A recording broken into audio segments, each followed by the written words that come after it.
In ancient Rome, they had a very popular sauce made of fermented fish they called garum, and they used it like we do ketchup. They put it on a lot of things, salty or savory, meats, fishes, vegetable dishes.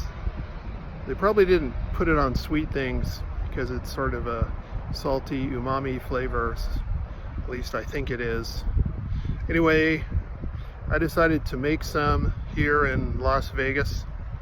So I got myself some mackerel fish, fresh mackerel fish and salt, and laid it up, salt and fish, and salt and fish, in a 5-gallon bucket, and put it out in the sun to ferment.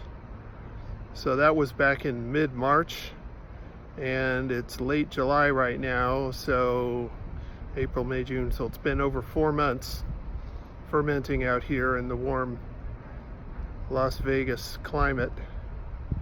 No one really knows how long it took back 2,000 years ago. Probably the cheaper brands were only fermented for a short while, and the more expensive brands probably, who knows, maybe for up to a year. Of course, it was a Mediterranean climate, so it was warm and sunny. So it was a condiment that was made popular in warm climates, and maybe you couldn't even make it up in Northern Europe because it's too cold and cloudy. Anyway, we'll see how it's been, what it looks like after 4 months here.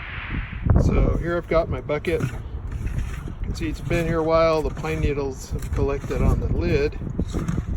And wow, look at that. That is really bubbling away. So I'm gonna stir it up. Got a stirring implement here. First time I've done this. So look at that. Wow, that is really coming along here. So when I first put it up, it was not very liquid at all. It was just pieces of fish and salt. And so now you can see that it has really turned into a liquid,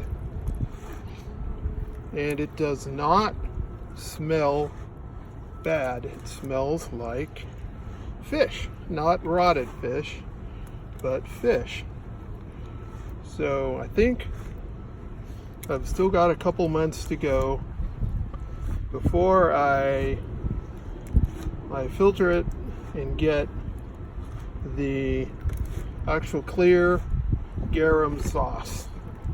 So